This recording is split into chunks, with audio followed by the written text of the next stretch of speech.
Hi Aris, welcome, welcome. So tingnan natin kung ano yung situation mo, Aris. Be open-minded po, hindi po halos lahat makaresonate. Thank you nga po pala sa mga nagsusubscribe, sa mga bumabalik. Maraming pong salamat. Give me the message for Aris. Ano yung mensahe sa'yo?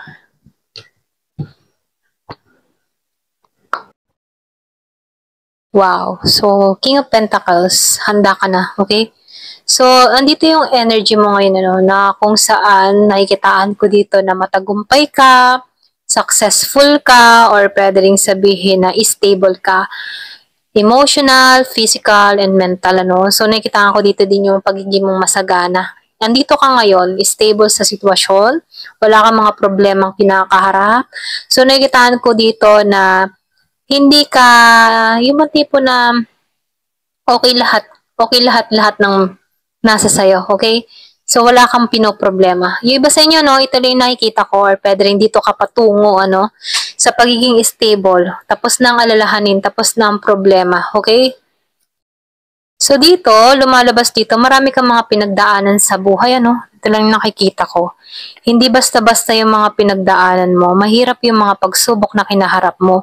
Pero kahit gano'n, no, yung bang tipo na nag-start nag-start ka sa zero, pero ganun pa man, yung parang nag-start ka sa empty, pero yung determination mo, ito yung nagtulak sa'yo para sa pagbabago. Hindi ka nauubusan ng passion sa mga ginagawa mo.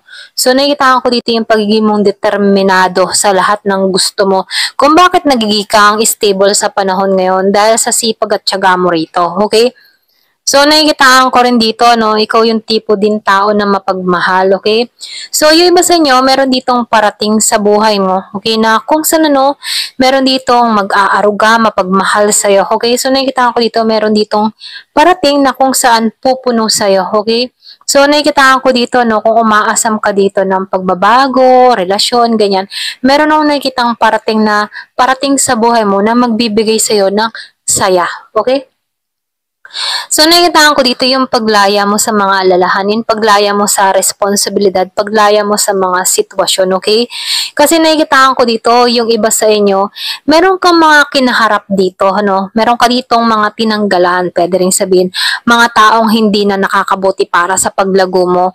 Meron yung iba sa inyo, no? Meron ka ditong person, or meron kang kadiling dito na very wishy-washy, sarili niya lang yung iniisip niya dito, no? So, nakikitaan ko dito, yung bang tipo na feeling, yung gusto niya self-centered, yung gusto niya siya lang yung masusunod, hindi kanya pinagtutuunan ng pansin. So, nakikitaan ko dito, nakalaya ka sa tao na to, or pwede rin sabihin, ito yung kinaharap mo na pagsubok na kung saan tinanggalan mo na to, okay?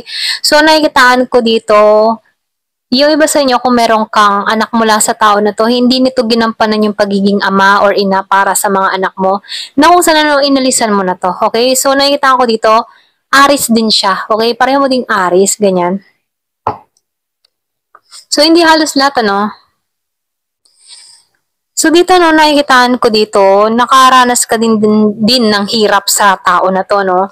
Marami kayong mga pinagdaanan sa buhay nung nagsasama pa kayo ng tao na to, okay? Pero ganun pa man, marami kang mga pagsubok na kung saan ito din yung nagtulak sa'yo. Kasi nakikitaan ko dito, merong transformasyon na nangyayari sa buhay mo, or pwede rin sabihin, binago ka rito. Yung mindset mo, so nakita ko di unti-unti kang lumalago, lalo kang lumalago rito. So, lumalabas din dito, no? Andito ka sa, yung mga nagkaroon ka ng maayos at magandang kapalaran dito, okay? Kahit mahirap yung mga pagsubok na kinakaharap mo, ginagabayan at sinusuportahan ka dito kasi meron ditong naghihintay sa'yo, okay?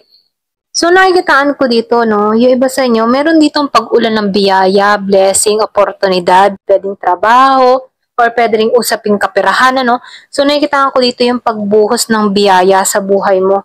Na kung saan hindi mo to inaakala dito kasi naranasan mo yung hirap na sitwasyon na kung saan nakalaya ka rito, no. So, ito lang yung nakikita ko dito.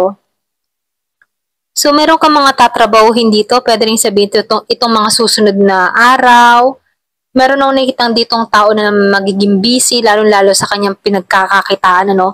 So, nakikita ko dito unti-unting paglago, okay?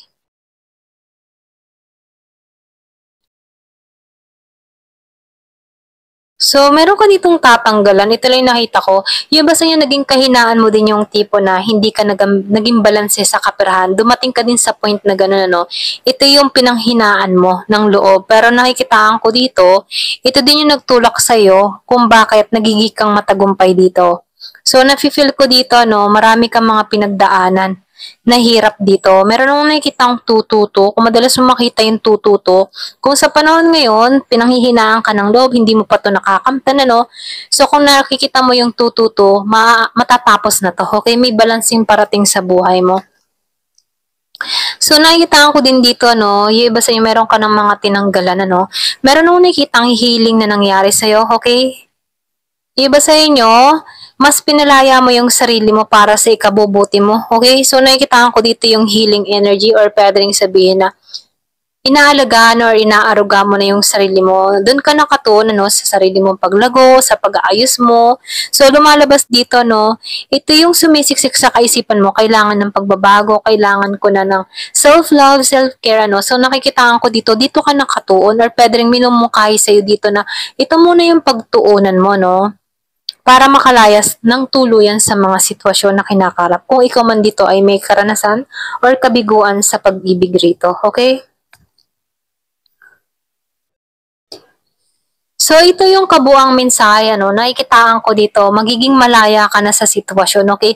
Meron ditong bagong simula na mangyayari sa'yo. Meron ditong kaligayahan, kasiyahan na magaganap sa'yo. Okay, so nakikitaan ko dito yung paglaya sa mga alalahanin, okay? Hindi ka na tulad ng dati na nakahang or pwede rin naka-stuck sa sitwasyon. So, nakikitaan ko dito, makakalaya ka na, okay? Makakalaya ka sa anumang alalahanin, mga isipin. So, dito ka napapasok, ano, sa maganda at masayang pamumuhay. So, nakikitaan ko rin dito, no, ikaw yung tipo ng tao na masipag, matyaga. Okay? Workaholic ka ding tao, no? Once na meron kang ginusto, tinatrabaho mo talaga to ng mahusay. Hindi ka nagpapa-apekto sa mga sinasabi ng ibang tao laban sa'yo, no?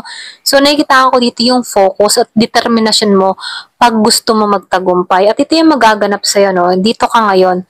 Kaya mo nare-receive itong mga blessing nito dahil sa mga sakripisyo mo, dahil sa mga hirap na pinagdaanan mo, kung nasan ka man ngayon, dahil din yan sa'yo. Okay? So, ito lang yung nakikita ko sa'yo.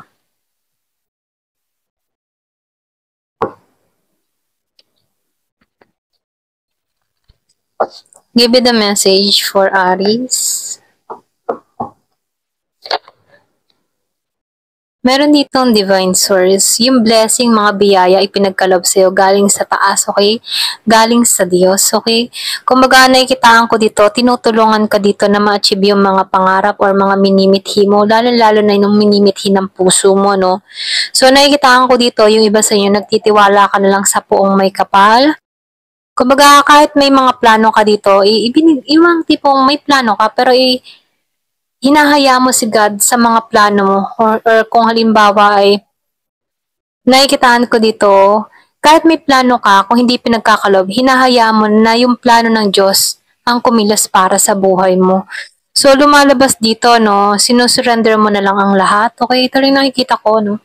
Iba sa inyo, may pag-surrender ka na ginagawa dito. Nakikita ko dito, malakas yung faith mo, malakas yung pananampalataya mo.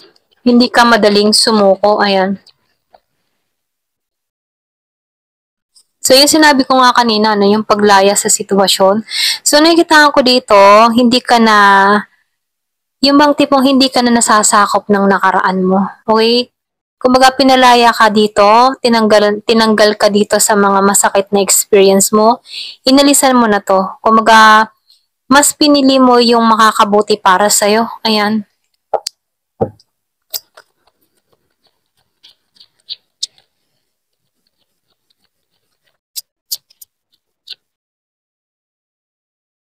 Change.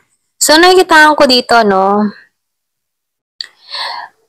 nafe-feel ko sa'yo, hinubog ka, binago ka dito. So, nakikitaan ko rin dito, lahat ng mga nangyayari sa'yo, meron divine timing, or pwede rin sabihin na itong pagbabago na nangyayari sa'yo, or itong transformation na nagaganap sa'yo, ay dahil din dito, okay?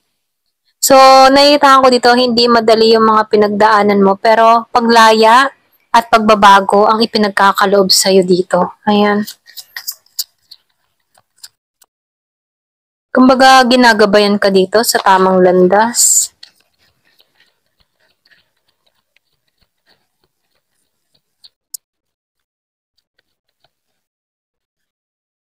Peace. So, nakikitaan ko dito, nagiging madali na lang yung mga biyaya na nare-receive mo. Okay? So, nakikitaan ko dito, blessing na yung kusang dumarating sa buhay mo.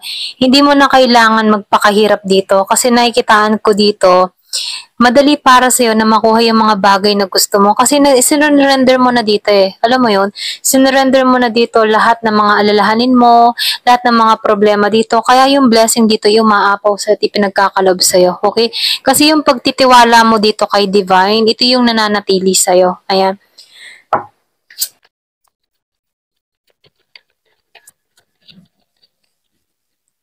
So, sacrifice, marami ka ding sacrifice na ginawa, okay? So, nakikitaan ko dito, yung mga masasakit na karanasan mo, ito yung paraan para makita mo yung halaga mo. So, nafe-feel ko dito na sinusubo ka dito or pwede rin sabihin, marami kang ginampanan, marami kang naranasan, na kung saan, kung hindi mo to naranasan, hindi ka matatag ngayon, okay? Yung mga experience, yung hirap na naranasan mo, ito yung humuhubog sa'yo kung bakit nagiging kang matalino, kung bakit lumalago ka ngayon, at kung bakit marami kang natututunan sa buhay ngayon. Okay? Kung bakit dito, stable ka dahil dito sa mga experience na to. Ito lang yung nakikita ko, So, grounded, Yung iba sa inyo, natutunan mo din na ingatan yung sarili, okay? So, dito, tinuruan ka dito na protektahan yung sarili, okay? So, nakikitaan ko dito na ibabalik mo muli yung dignidad mo, yung saya, at yung lakas at katatagan mo dito, okay? So, nakikitaan ko dito yung paghubog sa'yo, ayan. Ito lang yung nakikita ko, ayan. Thank you for watching. Love and peace.